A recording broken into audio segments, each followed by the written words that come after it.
Welcome to INB news. ముందుగా headlines.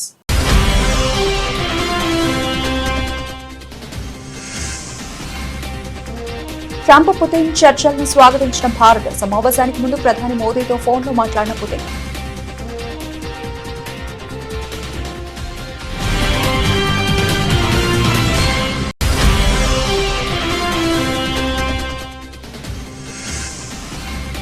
Vande Bharat రైళ్లను జెండా ఊపి ప్రారంభించిన ప్రధాని మోదీ. ప్రయాణికులకు సులభమైన, సురక్షితమైన, వేగవంతమైన ప్రయాణం అందించే లక్ష్యం.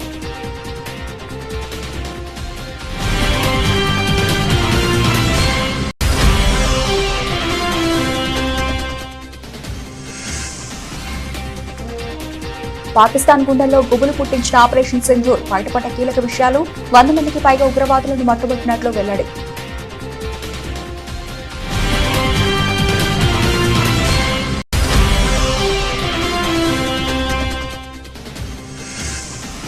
ఆపరేషన్ సింధూర్ను చదరంగ ఆటగా అభివర్ణించిన ఆర్మీ చీఫ్. సైన్యానికి పూర్తి స్వేచ్ఛ ఇచ్చారని వెల్లడి.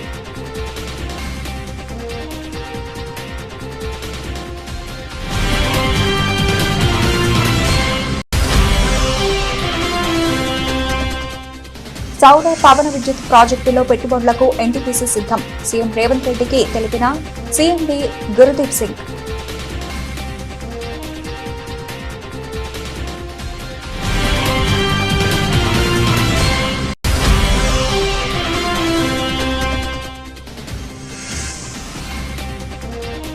నెల్లూరు భగత్ సింగ్ కాలనీలో 633 మందికి పట్టాల పంపిణీ. వర్చువల్ గా పాల్గొన్న సీఎం చంద్రబాబు.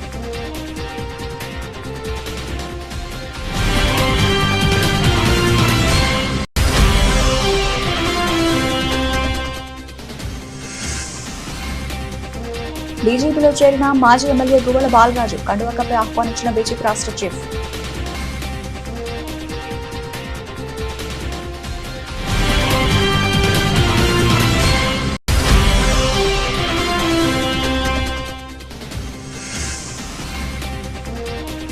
నోటిఫికేషన్ వచ్చిన తర్వాత ఎన్నికల బూతులను మారుస్తారా? ఆగ్రహం వ్యక్తం చేసిన శాసనమండలి ప్రతిపక్ష నేత బొత్స సత్యనారాయణ.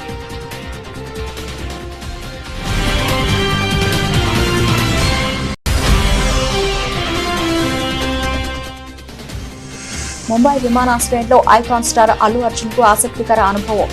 మాస్క్ కళ్లజోడుతో ఉండడంతో గుర్తుపట్టలేకపోయిన భద్రతా సిబ్బంది.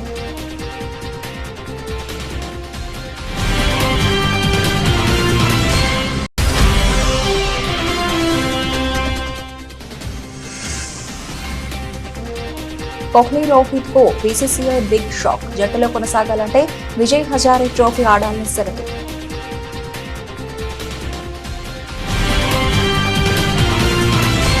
ప్రపంచ రాజకీయాల్లో కీలక పరిణామం చోటు చేసుకుంది. అమెరికా అధ్యక్షుడు డొనాల్డ్ ట్రంప్, రష్యా అధ్యక్షుడు వ్లాదిమిర్ పుతిన్ మధ్య శిఖరాగ్ర సమావేశం జరగనుంది. ఆగస్టు 15న అలస్కాలో ఈ భేటీ జరగనున్నట్లు ట్రంప్ స్వయంగా ప్రకటించారు. గత కొంతకాలంగా ఉద్రిక్తంగా ఉన్న ఉక్రెయిన్ యుద్ధానికి ఈ సమావేశం ఒక ముగింపు పలుకుతుందని ప్రపంచ దేశాలు ఆశిస్తున్నాయి. గత 3 రోజులుగా చోటు చేసుకున్న వేగవంతమైన పరిణామాల అనంతరం ఈ భేటీ ఖరారైంది. ఎంతో ఆసక్తిగా ఎదురు చూస్తున్న సమావేశం ఆగస్టు 15 శుక్రవారం అలస్కాలో జరుగుతుంది అని ట్రంప్ తన సోషల్ మీడియా ప్లాట్ఫామ్ ట్రూత్ సోషల్లో వెల్లడించారు.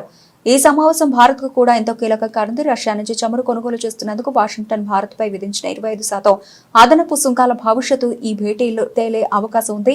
ఈ పరిణామాన్ని భారత్ మనస్ఫూర్తిగా స్వాగతించింది. అమెరికా, రష్యా మధ్య కుదిరిన ఈ అవగాహనను అభినందిస్తున్నట్లు భారత విదేశాంగ శాఖ ఒక ప్రకటన విడుదల చేసింది. ప్రధాని నరేంద్ర మోదీ నేడు బెంగళూరులోని కేసర్ రైల్వే స్టేషన్లో 3 వందే భారత్ ఎక్స్ప్రెస్ రైళ్లను జెండా ఊపి ప్రారంభించారు. ఈ రైళ్లలో బెంగళూరు నుంచి మేలగావి, అమృత్సర్ నుంచి శ్రీమత వైష్ణోదేవి, కత్రా, నాగపూర్ నుంచి పూణే ఉన్నాయి. ఈ రైళ్లు ప్రయాణికులకు సులభమైన, సురక్షితమైన, వేగవంతమైన ప్రయాణం అందించే లక్ష్యంతో ప్రారంభించబడ్డాయి. ప్రధాని మోదీ మరో ముఖ్యమైన ప్రాజెక్టును ప్రారంభించారు. బెంగళూరులోని ఎల్లో లైన్ మెట్రో సేవను ప్రారంభించారు. ఈ లైన్ మొత్తం 19.15 కిలోమీటర్ల పొడవు, 16 స్టేషన్లతో ఉంటుంది. ఈ కొత్త లైన్ ఆర్వీ రోడ్ నుంచి బొమ్మసంద్ర వరకు ప్రయాణాన్ని సౌకర్యవంతం చేస్తుంది. ఈ కొత్త మెట్రో రైలు ప్రారంభంతో బెంగళూరులోని హోసూర్ రోడ్, సిల్క్ బోర్డు వంటి రద్దీ ప్రాంతాల్లో ట్రాఫిక్ రద్దీని తగ్గించడంలో సహాయపడుతుంది. ముఖ్యంగా ఈ మార్గం ప్రజల కోసం సమయాన్ని పొడిగించి రద్దీని తగ్గించడంలో కీలక పాత్ర పోషించనుంది. दिल को छू जाती है। सबसे पहले मैं बेंगलुरु शहर की अधिष्ठात्री देवी अन्नम्मा ताई के चरणों में प्रणाम करता हूं।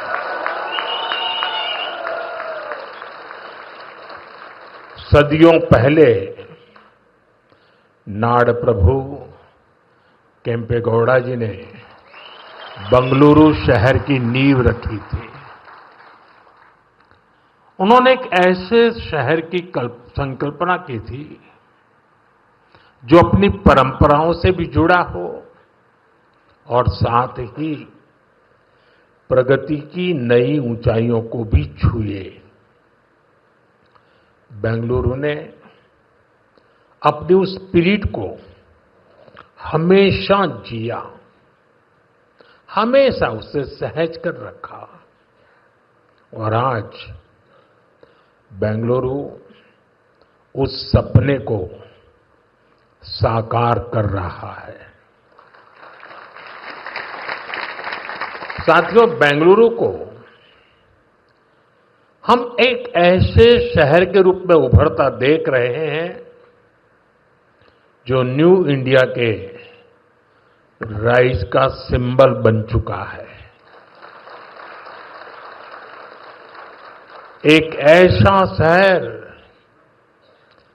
जिसकी आत्मा में तत्वज्ञान है और जिसके एक्शन में टेक ज्ञान है।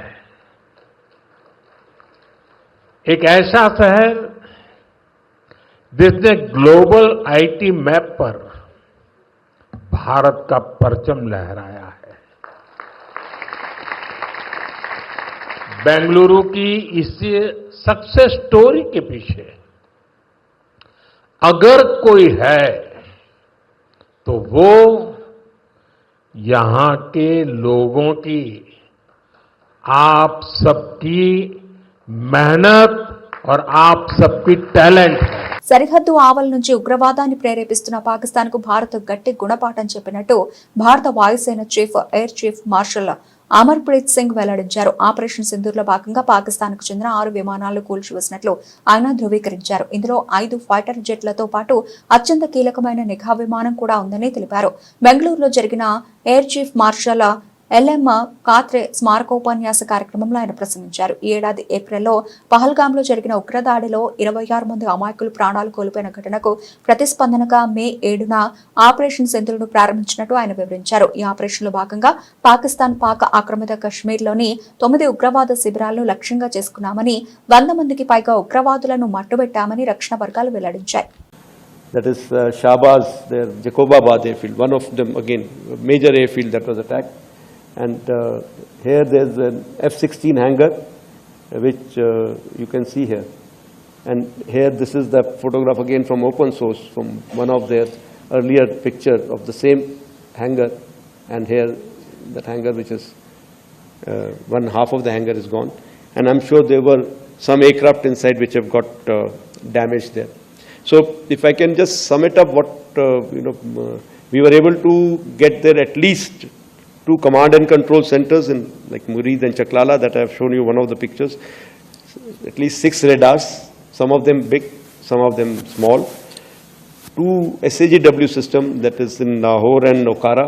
Then of course runway at Sargoda and Rahimia Khan. 3 hangars that we attacked. One was of course Sukur, the UAV hangar, the Bholari hangar of AEWNC, and Jacobabad, the F-16 hangar. And we have indication of at least 1 AEWNC in that AEWC hangar and a few F-16s which were under maintenance there. Apart from these, the SAGW systems, mostly from, I'm talking about fighter aircraft are from S-400. We have at least 5 fighters confirmed kills and 1 large aircraft, which could be either an Elint aircraft or an AEWNC aircraft, which was taken out at a distance of about 300 kilometers. This is the actually largest ever recorded surface-to-air kill that we can talk about. And operation Sindoor గురించి army chief general Upendra Dwivedi మొదటిసారి బహిరంగంగా మాట్లాడారు. IIT మద్రాసులో అగ్నిశోధ అనే research cell ను ప్రారంభించిన సందర్భంగా ఆయన కీలక విషయాలు వెల్లడించారు. ఈ ఆపరేషన్ ఒక చెస్ ఆటలా కొనసాగిందని, శత్రువు ఏ అడుగు వేస్తాడో తెలియని ఒక గ్రే జోన్ లో జరిగిందన్నారు. ఈ ఆపరేషన్ జనరల్ ద్వివేది చెస్ ఆటతో పోల్చారు. ఎందుకంటే ఇక్కడ శత్రువు ఏం చేస్తాడో మనం ఏం చేయబోతున్నామో ఎవరికి స్పష్టంగా తెలియదని, ఇది పూర్తి స్థాయి యుద్ధం కాదు, కానీ అంతకంటే కొంచెం తక్కువ స్థాయిలో జరిగిన ఒక గ్రే జోన్ ఆపరేషన్ అని వెల్లడించారు. ఈ ఆపరేషన్ ప్లానింగ్ ఏప్రిల్ 23న ప్రారంభమైంది. ఆ రోజు 3 సైనిక దళాల చీఫ్లు, రక్షణ మంత్రి రాజ్నాథ్ సింగ్ ఒక నిర్ణయానికి వచ్చారని, ఇక చాలు ఏదో ఒక కీలక నిర్ణయం తీసుకోవాలి, సైన్యానికి పూర్తి స్వేచ్ఛ ఇచ్చారని పేర్కొన్నారు. ఆపరేషన్ సింధూర్ మరింత విస్తృతంగా కొనసాగింది. మన శత్రు భూభాగంలోకి వెళ్లి నర్సరీ మాస్టర్స్ అనే కోడ్ నేమ్లతో కీలక లక్ష్యాలను ధ్వంసం చేసినట్లు వెల్లడించారు. And since Op Sindoor, you may be actually saturated by seeing the TV and the parliamentary debates. So I will not spend much time on that. I will say how the technology came into play. But certain things important. 22nd April, you're aware what happened in Pahalgam, and it actually shocked the nation. 23rd is the time when next day itself, we all sat down. And this is the first time which RM has also said, I think enough is enough. And all the 3 chiefs were very clear, something has to be done. And the free hand was given, of course, that you decide what is to be done. And that is the kind of a confidence with the political directions and political clarity for the first time we saw.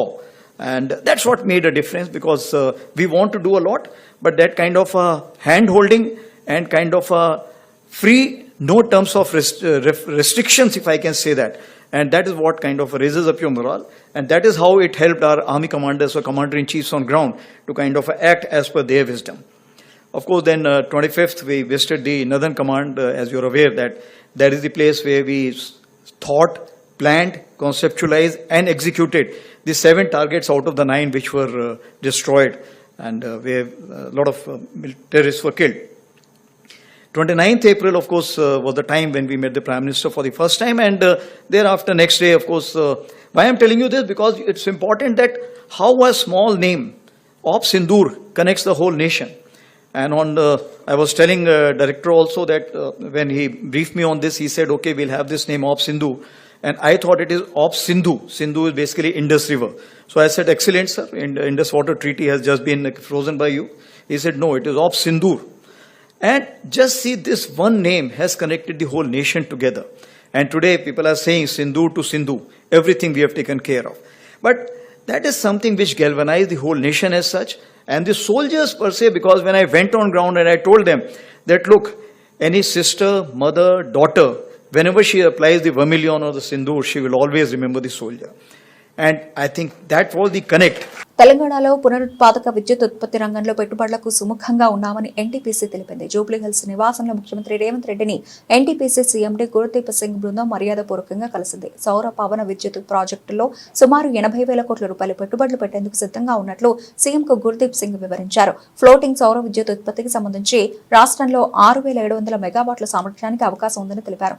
రాష్ట్రంలో పెట్టుబడులకు ఆసక్తి చూపిన ఎన్టీపీసీకి అన్ని విధాలా సహకరించేందుకు తాము సిద్ధంగా ఉన్నట్లు ఈ సందర్భంగా సీఎం స్పష్టం చేశారు. 2029 నాటికి ప్రతి ఒక్కరికి సొంతింటి కలను నిజం చేస్తామని సీఎం చంద్రబాబు తెలిపారు. పట్టణ ప్రాంతాల్లో 2 సెంట్లు, గ్రామాల్లో 3 సెంట్ల ఇంటి స్థలం ఇస్తామనే హామీని అమలు చేస్తామని స్పష్టం చేశారు. ఇదే సమయంలో పేదలు 2-3 దశాబ్దాలుగా ప్రభుత్వ స్థలాల్లో ఉంటే వాటిని రెగ్యులరైజ్ చేస్తామని చెప్పారు.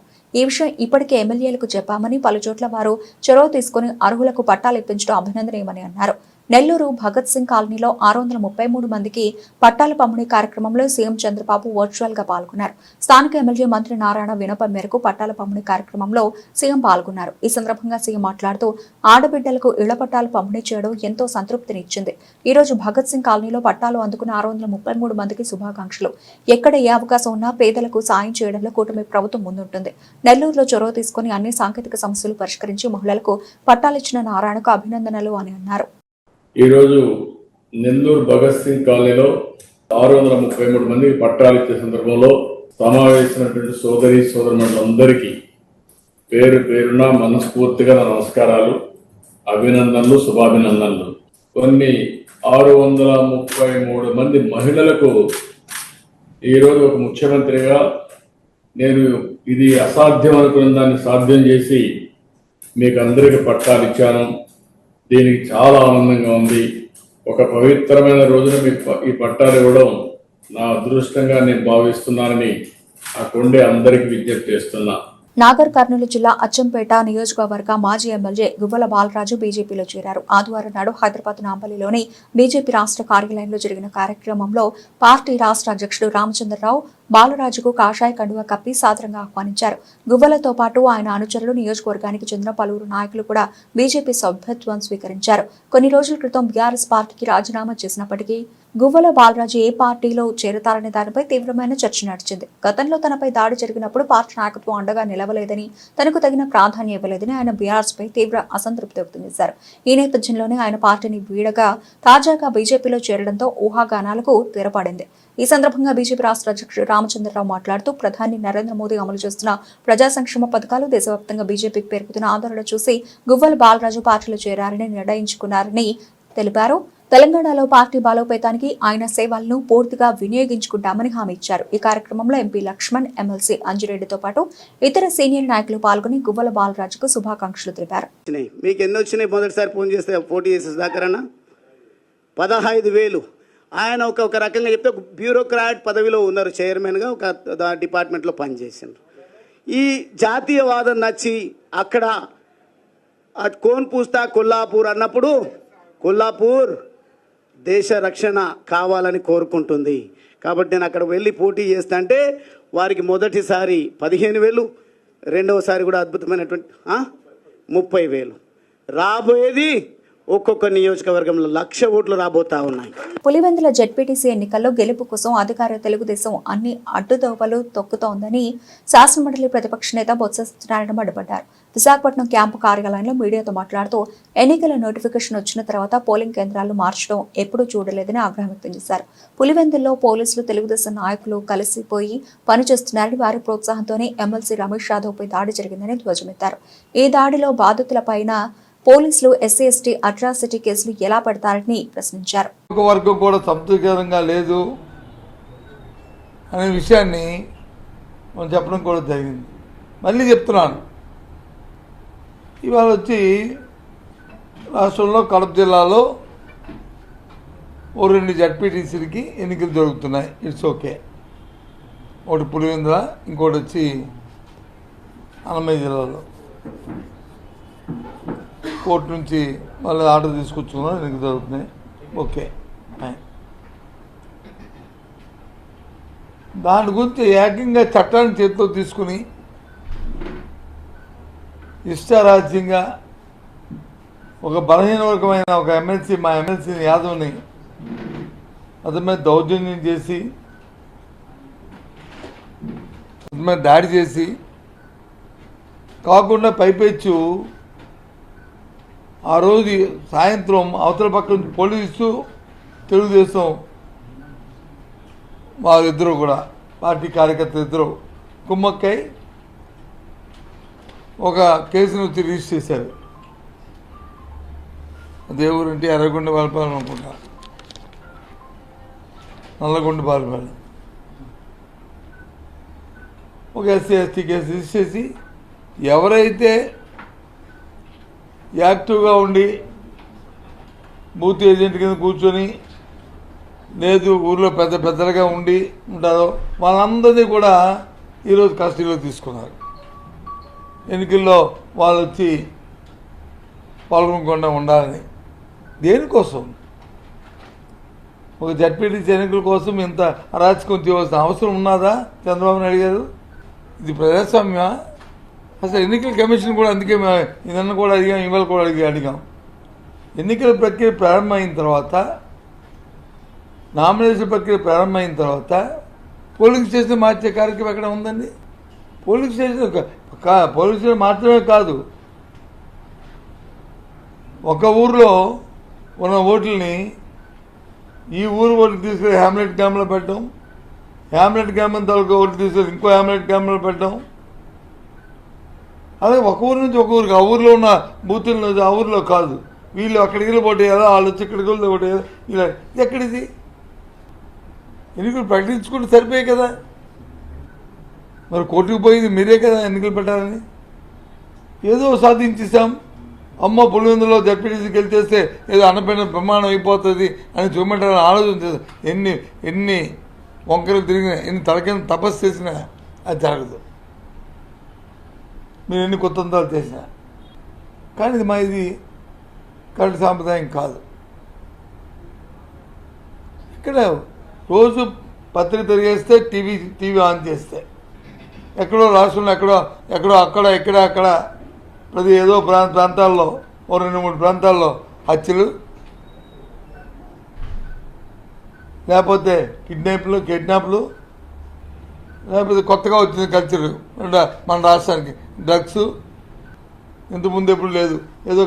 అదో ఉంటే కింద మీద ఉంటే ఏదో ఎక్కువగా తాగి పడిపోవడమో లేకపోతే ఏ గంజాయినో అనేది ఉండేది, కానీ డ్రగ్స్ అనేది ఇప్పుడు డ్రగ్స్. ఇప్పుడు ఈ రాష్ట్రంలో ఉన్న పరిస్థితి లేదు. ఆడవాళ్ళ మీద మహిళల మీద అగాత్యాలు అయితే ఇంకా అన్నీ కాదు. ఒకసారి బేరీజ్ వేసుకోమండి. 14 నెలల కాలంలో గత 5 సంవత్సరాలు జరిగిన ఇన్సిడెంట్ని పట్టికేసుకోమనండి, క్రైమ్ రిపోర్ట్ తెప్పించుకోమనండి. తన రాజకీయ భవిష్యత్తుపై కొనసాగుతున్న ఊహాగానాలకు బీఆర్ఎస్ ఎమ్మెల్యే మాజీ మంత్రి మల్లారెడ్డి ఒక ప్రకటనతో తెరదింపారు. రాజకీయాల నుంచి తాను తప్పుకోవడం లేదని, చివరి వరకు క్రియాశీల రాజకీయాల్లోనే కొనసాగుతానని ఆయన స్పష్టం చేశారు. జపాన్లో ప్రజలకు ఏ విధంగా అయితే రిటైర్మెంట్ ఉండదో నాకు కూడా రాజకీయాలు రిటైర్మెంట్ లేదు అంటూ ఆయన ఆసక్తికరమైన వ్యాఖ్యలు చేశారు. తనకు ఇప్పుడు 73 ఏళ్లని, ఇంకా రాజకీయమే వద్దనుకుంటున్నానని మల్లారెడ్డి నిన్న వ్యాఖ్యానించడం చర్చనీయాంశంగా మారింది. మున్ముందు పూర్తి స్థాయిలో తన విద్యా సంస్థల విస్తరణపై దృష్టి కేంద్రీకరిస్తానని అన్నారు. అయితే ఇవాళ ఆయన తన వ్యాఖ్యలపై క్లారిటీ ఇచ్చారు. తాజాగా ఓ జర్నలిస్ట్ అడిగిన ప్రశ్నకు సమాధానమిస్తూ తాను రాజకీయాల నుంచి తప్పుకుంటున్నట్లు ఎప్పుడూ చెప్పలేదని ఆయన తెలిపారు. నేను నా విద్యా సంస్థలను దేశవ్యాప్తంగా విస్తరించానని చెప్పాను, అంతేగాని రాజకీయాలను వదిలేస్తానని అనలేదు. నా మాటలను కొందరు తప్పుగా అర్థం చేసుకున్నారు అని ఆయన వివరించారు. తన వ్యాపార ప్రణాళికలను రాజకీయాలకు ముడిపెట్టొద్దని ఆయన సూచించారు. రాజకీయాలకు దూరం ఉన్నారు కదా సార్, వారసత్వం మీద నాకు కొనసాగిస్తారా? దూరం ఏమి నేను అనలేదయా. నిన్న వాళ్ళు ఏదో రాంగ్ తోటి మెసేజ్ తోటి స్పీడ్ లో పోయింది, కానీ రాజకీయంలో రిటైర్మెంట్ ఉండదు. యాది పెట్టుకో, రాజకీయంలో రిటైర్మెంట్ ఉండదు. నేను విద్యా సంస్థలు దేశం అంతా ఓపెన్ చేస్తా అని చెప్పిన. రాజకీయంలోకి నువ్వు ఒక ఆయన అడిగిండే, విలేకరు తమ్ముడు అడిగింది ఏంటంటే, నువ్వు బీజేపీలోకి పోతావా తెలుగుదేశంలో పోతావా అని అడిగితే, నేను ఏ దేశంలో పోను, ఏ పార్టీలో పోను, నేను ఇంకా నాకు 3 ఏళ్ళు ఉంది, 73 సంవత్సరాలు ఉంది అని చెప్పిన. జపాన్లో రిటైర్మెంట్ లేదు, నాకు కూడా రిటైర్మెంట్ లేదు. తెలుగుదేశం హయాంలో జరిగిన మద్యం అవినీతి కేసులో పీకల్లోతు వరకు కూరుకుపోయిన చంద్రబాబు దానికి ప్రతీకారంగా సృష్టించిన లిక్కర్ స్కామ్ తో వేధింపులకు పాల్పడుతున్నారని తిరుపతి ఎంపీ మద్దెల గురుమూర్తి, రాజమహేంద్రవరం మాజీ ఎంపీ మార్గాని భారతులు మండిపడ్డారు. రాజమహేంద్రవరంలోని పార్టీ కార్యాలయంలో ఏర్పాటు చేసిన మీడియా సమావేశంలో వారు మాట్లాడుతూ లిక్కర్ స్కామ్ పేరుతో చంద్రబాబు సృష్టించిన బైతాల కథల్లో సంబంధం లేని ఎంపీ మిథున్ రెడ్డిని కుట్రపూరితంగా అరెస్ట్ చేశారని ఆగ్రహం వ్యక్తం చేశారు. జైల్లో చట్టపరంగా వైఎస్ఆర్సీపీ లోక్సభ ఫ్లోర్ లీడర్ మిథున్ రెడ్డికి రిమాండ్లో కల్పించాల్సిన వసతులను కూడా ఇవ్వకుండా అత్యంత దుర్మార్గంగా వ్యవహరిస్తున్నారని అన్నారు. వాళ్ళతో ఈరోజు జైల్లోకి ఎంటర్ కావడం జరిగింది. కనీసం తన సోదరి రాఖీ కట్టడానికి రాఖీని కూడా లోపలికి అనుమతించినటువంటి పరిస్థితి. అడుగడుగున అడ్డుకోవడం, చెకింగ్లు చేయడం. ఏం తీసుకెళ్తాం? నేను ఒక పార్టీ, ఒక లోక్సభ సభ్యుడిగా, ఆ అక్క మిథునన్న సోదరిగా ఏం తీసుకెళ్తాం? ఒక రాఖీతో పాటు ఏదైనా కుంకుమో లేదంటే ఏదో బొట్టు పెట్టడానికి తప్ప ఏం తీసుకెళ్తాం? హైట్ని కూడా అడ్డుకునే పరిస్థితి. వీటన్నిటినీ అడ్డుకొని పైచాచిక ఆనందం పొందే విధంగా అక్కడ వాళ్ళు వ్యవహరించినటువంటి తీరు ఉన్నది. దీన్ని ఖండిస్తా ఉన్నాం. లోపల తనకు కూడా కనీస సౌకర్యాలు కూడా, మామూలుగా అతను సెంట్రల్ సెక్యూరిటీ కేటగిరీలో ఉన్నటువంటి ఎంపీ గారు. సో ప్రాపర్ ఫెసిలిటీస్ కూడా అడుగడుగున అడ్డుకోవడం, ఈవెన్ భోజనానికి కూడా ఒకసారి అనుమతించడం, ఇంటి భోజనాన్ని కోర్టు ఆదేశాలు ఉన్నా కూడా ఇలాంటివి రకరకాలైనటువంటి హరాస్ చేస్తూ పైచాచిక ఆనందాన్ని పొందుతున్నారు. కానీ ఇది తప్పు, కరెక్ట్ కాదు.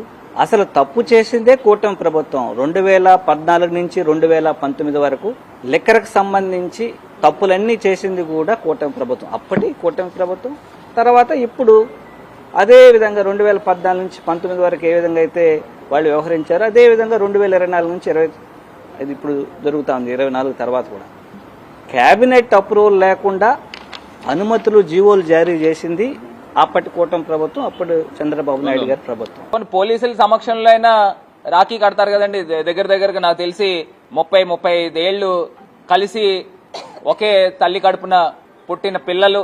మరి వాళ్ళు రాఖీ పండగ రోజున రాఖీ కూడా జరుపుకోనివ్వకోకుండా ఏముందండి, ఇప్పుడు రాఖీ కడతారు. పోలీసుల సమక్షంలోనే రాఖీ కట్టి ఒక తిలకం పెడితే ఈ బంధాన్ని మనం ఎంత గౌరవించిన వాళ్ళు అవుతామండి. హిందూ సాంప్రదాయాన్ని. తప్పే ఉందండి, నాకు అర్థం కాల. కనీసం రాఖీ కూడా ఎలో చేయలేని పరిస్థితుల్లో ఇవాళ ఈ కూటమి ప్రభుత్వం అని కూడా కాదు, తెలుగుదేశం ప్రభుత్వం. ఎందుకంటే ఈ కూటమిలో మిగతా వాళ్ళకి ఎవరికి కూడా పెద్ద వాయిస్ లేదు, వాళ్ళు ఉన్నా లేనట్టే కింద పరిగణిస్తా ఉన్నాం. ఇది కాకుండా లిక్కర్ పాలసీ గురించి వీళ్ళు చెప్తా ఉన్నారు. అసలు కనీసము నీతులు చెప్పడానికైనా కనీసం సిగ్గుండాలి కదండి. ఇవాళ ఆంధ్రప్రదేశ్ రాష్ట్రంలో మద్యం షాపులు రోడ్లపైన తాగేస్తున్నారు డైరెక్ట్ గా. అక్కడ మద్యం షాపు బయట నుంచుని గ్లాసులు అక్కడే పెట్టేస్తున్నారు, డైరెక్ట్ గా ఎత్తేసి అక్కడే గ్లాసులు పెడతా ఉన్నారు. డైరెక్ట్ నడి రోడ్డు పైన వ్యవహారం జరుగుతూ ఉంది. పర్మిట్ రూమ్లు, ప్రతి బ్రాందీ షాప్ కి పర్మిట్ రూమే. డైరెక్ట్ గా ఓపెన్ గా అక్కడ లోపల కూర్చోబెట్టి యథేచ్ఛగా తాగిస్తా ఉన్నారు. వీధికి ఒక బెల్ట్ షాప్ నిర్వహిస్తా ఉన్నారు రాష్ట్ర వ్యాప్తంగా. ఇది ఓపెన్ గా జరుగుతోంది. కాంగ్రెస్ క్రమశిక్షణ కమిటీ పిలుపు మేరకు గాంధీ భవన్ కు ఇవాళ ఆ పార్టీ సీనియర్ నేత కొండా మురళి వచ్చారు. తనపై వచ్చిన ఫిర్యాదులపై క్రమశిక్షణ కమిటీకి లిఖితపూర్వకంగా కొండా మురళి సమాధానం ఇచ్చారు. కొండా మురళి లేఖపై కమిటీ కొన్ని వివరాలు అడిగింది. ఈ సమావేశం అనంతరం మీడియాతో మల్లు రవి మాట్లాడారు. 2 గంటల పాటు సమావేశం జరిగిందని తెలిపారు. ఉమ్మడి వరంగల్ జిల్లా నేతలపై చర్చ చేశామని చెప్పుకొచ్చారు. అనిరుద్ధ్ రెడ్డి అంశంపై చర్చించామని అన్నారు. మునుగోడు ఎమ్మెల్యే కోమటిరెడ్డి రాజగోపాల్ రెడ్డి అంశంపై ఇంకా చర్చ జరగలేదని చెప్పారు. రాజగోపాల్ రెడ్డిపై ఎవరూ ఫిర్యాదు చేయలేదని మల్లు రవి పేర్కొన్నారు. తమ రక్తంలో కాంగ్రెస్ ఉందని ఆ పార్టీ నేత కొండా మురళి తెలిపారు. కాంగ్రెస్ లో తప్ప వేరే పార్టీలో తాము ఇమడలేమని చెప్పుకొచ్చారు. కాంగ్రెస్ హైకమాండ్ ఆదేశం ఇచ్చినా పాటిస్తానని అన్నారు. ఏఐసిసి అగ్రనేత రాహుల్ గాంధీని ప్రధానమంత్రిని చేయడమే తమ లక్ష్యమని ఉద్ఘాటించారు. స్థానిక సంస్థల ఎన్నికల్లో కలిసి పనిచేయాలని క్రమశిక్షణ కమిటీ ఆదేశించిందని కొండా మురళి పేర్కొన్నారు. వరంగల్కు సంబంధించినటువంటి ఎమ్మెల్యేలు కొండా మురళి గారి సబ్జెక్టుని ఒక కొలిక్కి తీసుకొని రావటం జరిగింది. అదే రకంగా జడ్చెల్ల ఎమ్మెల్యే మన అనిరుద్ధ్ రెడ్డి గారు వారి దాని మీద కూడా ఒక ఫైనల్ నిర్ణయానికి వచ్చి 4 మెంబర్స్ ఉన్నాం. మళ్ళీ నేను అందరం యునానిమస్గా ఒక నిర్ణయానికి వచ్చాం. భవిష్యత్తులో కాంగ్రెస్ పార్టీ కోసం కలిసికట్టుగా పనిచేయడానికి ఒప్పుకున్నారు కాబట్టి ఈ నిర్ణయం జరిగింది. ఈ విషయాన్ని మేము పిసిసి ప్రెసిడెంట్ మీనాక్షి నటరాజన్ గారు, సీఎం గారు వారి దృష్టికి తీసుకుని మీకు వివరాలన్నీ తర్వాత చెప్తాం. పాన్ ఇండియా స్టార్ గా దేశవ్యాప్తంగా అశేష అభిమానులను సొంతం చేసుకున్న ఐకాన్ స్టార్ అల్లు అర్జున్ కు ముంబై విమానాశ్రయంలో ఓ ఆసక్తికర అనుభవం ఎదురైంది. అల్లు అర్జున్ నిన్న ముంబై విమానాశ్రయానికి వెళ్లారు. ఆ సమయంలో ఆయన ముఖానికి మాస్క్, కళ్లకు బ్లాక్ గ్లాసెస్ ధరించి ఉండడంతో అక్కడి భద్రతా సిబ్బంది ఆయన గుర్తుపట్టలేకపోయారు. సెక్యూరిటీ చెకింగ్ పాయింట్ వద్దకు రాగానే నిబంధనల ప్రకారం ఆయన ఆపారు. వెంటనే అల్లు అర్జున్ అసిస్టెంట్ కల్పించుకుని ఆయన సినీ హీరో అల్లు అర్జున్ అని సిబ్బందికి వివరించే ప్రయత్నం చేశారు. అయితే భద్రతా సిబ్బంది తమ విధి నిర్వహణకే కట్టుబడ్డారు.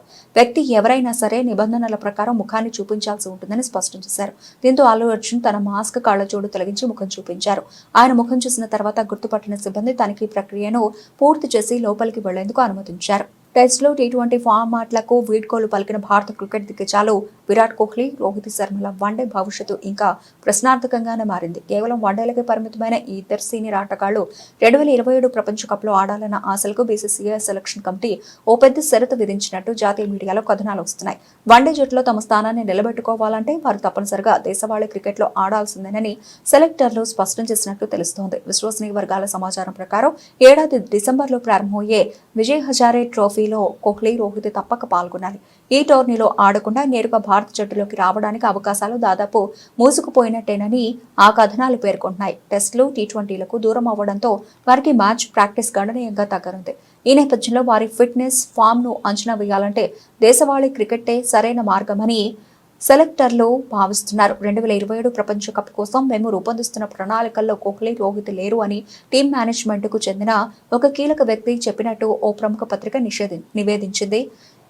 ఇటీవల ఇంగ్లాండ్ పర్యటనకు వెళ్లాలని ఆ ఇద్దరు ఆటగాళ్లు ఆసక్తి చూపినా జట్టులోకి ఎంపికయ్యే అవకాశాలు లేవని సెలెక్టర్లు వారికి ముందే సూచించారని, అందుకే వారు ఆ ఫార్మాట్ నుంచి తప్పుకున్నారని కూడా ఆ కథనంలో పేర్కొన్నారు. బులెటిన్ ముగించే ముందు హెడ్లైన్స్ మరోసారి.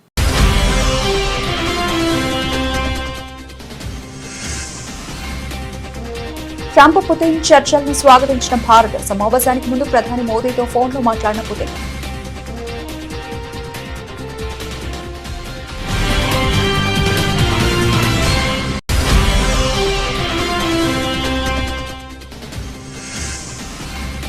వందే భారత్ రైళ్లను జెండా ఊపి ప్రారంభించిన ప్రధాని మోదీ.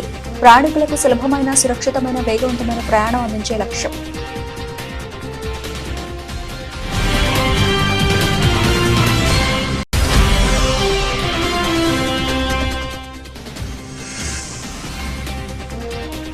పాకిస్తాన్ గుండెల్లో గుబులు పుట్టించిన ఆపరేషన్ సింధూర్ బయటపడ్డ కీలక విషయాలు 100 మందికి పైగా ఉగ్రవాదులను మట్టుబెట్టినట్లు వెల్లడి.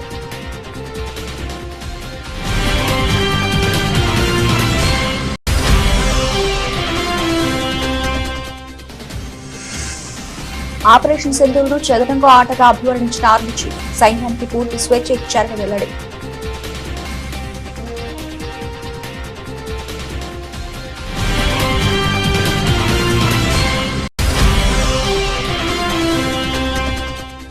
సౌర పవన విద్యుత్ ప్రాజెక్టులో పెట్టుబడులకు ఎన్టీపీసీ సిద్ధం. సీఎం రేవంత్ రెడ్డికి తెలిపిన సీఎండీ గురుదీప్ సింగ్.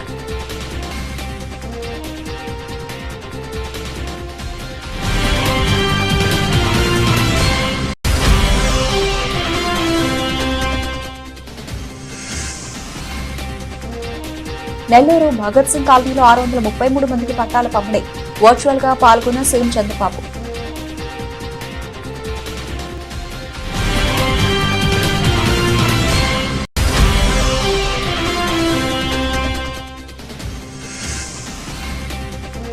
బీజేపీలో చేరిన మాజీ ఎమ్మెల్యే గువ్వల బాలరాజు కండువాకపై ఆహ్వానించిన బీజేపీ రాష్ట్ర చీఫ్.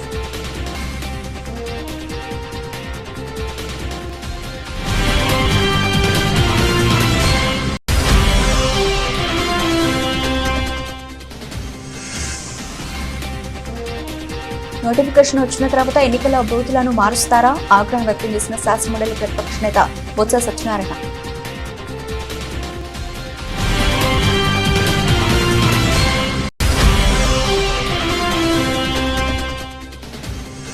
ముంబై విమానాశ్రయంలో ఐకాన్ స్టార్ అల్లు అర్జున్ కు ఆసక్తికర అనుభవం.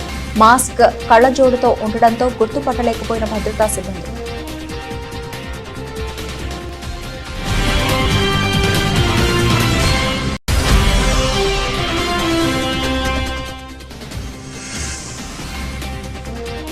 కోహ్లీ రోహిత్ కు బీసీసీఐ బిగ్ షాక్. జట్టులో కొనసాగాలంటే విజయ్ హజారే ట్రోఫీ ఆడాలని షరతు.